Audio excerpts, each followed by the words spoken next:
அனைவருக்கும் வணக்கம் மக்களே, வணக்கம். சற்று முன் கிடைத்திருக்கக்கூடிய ஒரு மிக மிக முக்கியமான செய்தி ஒன்று பற்றினா வெளியாகியுள்ளது. சற்று முன் அமைச்சர் பொன்முடி வழக்கில் சிக்கிய முக்கிய சாட்சிகள் 1.5 மணி நேரத்தில் கதறவிட்ட கலெக்டர், இது மாதிரி செய்திகள் வெளியாகிருக்கு. ஸோ இதை பற்றி தான் இந்த வீடியோவில் நாம் முழுமையாக பார்க்க போகிறோம். ஸோ அதுக்கு முன்னாடி நம்ம சேனலுக்கு இப்போ தான் முதல் முறையாக வந்திருக்கீங்க அப்படின்னா மறக்காமல் நம்மளுடைய சேனலை சப்ஸ்கிரைப் பண்ணிக்கோங்க.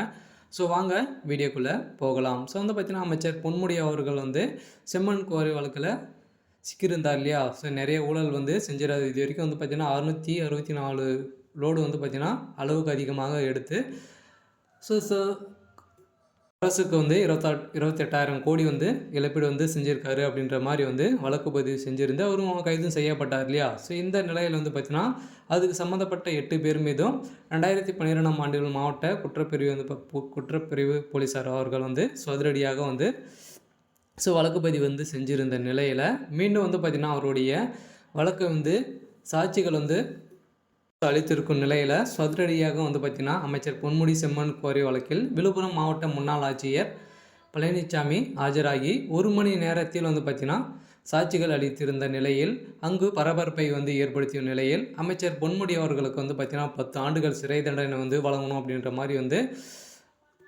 நீதிபதி அல்லி அவர்கள் அதிரடியாக உத்தரவிட்டிருந்த பேரில் பெரும் பரபரப்பை ஏற்படுத்தியிருக்கு. இந்த நிலையில் விழுப்புரம் மாவட்டம் வானூர் அருகே உள்ள பூத்துறை கிராமத்தில் உள்ள செம்மண் குவாரிகளில் கடந்த 2007ஆம் ஆண்டு முதல் 2011ஆம் ஆண்டு வரை திமுக ஆட்சி காலத்தின் போது அளவுக்கு அதிகமாக அனுமதியை மீறி 2,64,647 லோடுகள் லாரிகள் செம்மண் எடுத்ததாகவும் மூலமாக அரசுக்கு 28,000 கோடி 36,40,000 ரூபாய் பார்த்தீங்கன்னா இழப்பீடு செஞ்சதாகவும் அமைச்சர் பொன்முடி அவரது மகன் கௌதம் செகாமணி அவர்களும் பார்த்தீங்கன்னா அதிரடியாக இரவோடு இரவாக கைது செய்யப்பட்டதாக ஒரு செய்திகள் வெளியேறும் நிலையில் பெரும் பரபரப்பை ஏற்படுத்தியிருக்கு. இந்த நிலையில் பார்த்தீங்கன்னா ஏற்கனவே திமுகவுடைய ஆட்சி எங்கே பார்த்தாலும் ஊழல் நிறைந்த ஆட்சியாக ஸோ நிறைந்த பெருது காணப்படுது இல்லையா. ஸோ இந்த நிலையில் அடுத்தடுத்த அமைச்சர்களும்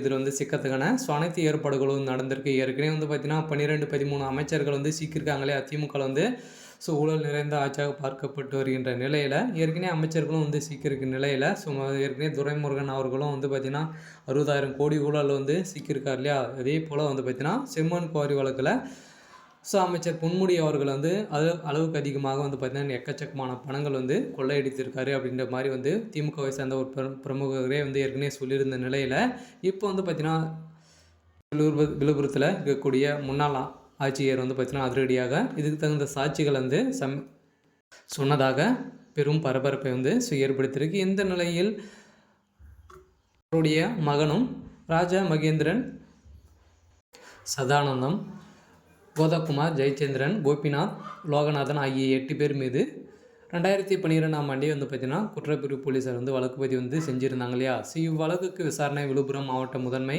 அமர்வு நீதிமன்றத்தில் நடைபெற்று வருகிறது. ஏற்கனவே உடல்நலை குறைவால் இறந்துவிட்டார். இவ்வழக்கில் 67 பேர் அரசு தரப்பு சாட்சிகளாக சேர்க்கப்பட்டுள்ள நிலையில் இதுவரை 45 பேர் சாட்சிகள் அளிக்கப்பட்டுள்ள நிலையில் 28 பேர் அரசு தரப்புக்கு பாதகமாக பிறல் சாட்சிகளும் அளித்திருந்த நிலையில் இந்நிலையில் இன்று இவ்வழக்கு விசாரணைக்கு வந்தபோது ஜெயச்சந்திரன், சதானந்தம், கோபிநாத், கோதகுமார் ஆகிய 4 பேர் மீது ஆஜராகியிருந்த நிலையில் அமைச்சர் பொன்முடி, கௌதம் செகாமணி, ராமச்சந்திரன் ஆகிய 3 பேர் மீதும் ஆஜராகாத காரணத்தினால பார்த்தீங்கன்னா அதிரடியாக நீதிபதி அல்லி அவர்கள் அதிரடியாக பார்த்தீங்கன்னா உத்தரவிட்டு இருக்காங்க.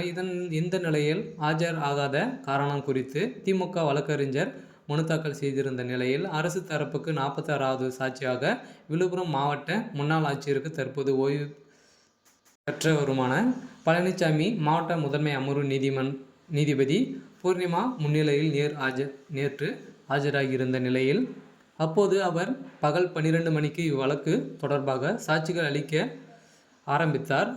அவர் தன் கடந்த 2008-2011ஆம் ஆண்டு விழுப்புரம் மாவட்ட கலெக்டராக பணிபுரிந்த நிலையில் இந்த நிலையில் அவர் செய்த ஊழல்கள் அனைத்துமே பார்த்தீங்கன்னா மாவட்ட கலெக்டருக்கு தெரியும் அப்படின்ற மாதிரி பார்த்தீங்கன்னா சொல்லியிருந்த நிலையில் இதனால் பெரம்பலூர் செம்மண் குவாரி வழக்கில் உரிமைக்கான அனுமதி வழங்கப்பட்டது என்று கூறி சாட்சிகள் அளித்திருந்த நிலையில் ஒரு இந்த நிலையில் அரசுக்கு முன்பாக அளவுக்கு அதிகமாக தாழப்பட்டு இருந்த நிலையில் இவர் மீது வழக்கு பதிவு செஞ்சிருந்த நிலையில் பெரும் பரபரப்பை வந்து தமிழகத்தில் வந்து ஏற்படுத்தியிருக்கு. இதனால் அவருடைய வழக்கில் அதிரடியாக வந்து பார்த்திங்கன்னா 10 ஆண்டுகள் சிறை தண்டனை வந்து வழங்கணும் அப்படின்ற மாதிரி வந்து பேச்சுவார்த்தைகள் வந்து நடந்துகிட்டு இருக்குது. ஸோ இது மாதிரி அரசியல் சார்ந்த நிகழ்வுகளை தெரிஞ்சுக்கணும் அப்படின்னா மறக்காமல் நம்மளுடைய சேனலை சப்ஸ்கிரைப் பண்ணிக்கோங்க.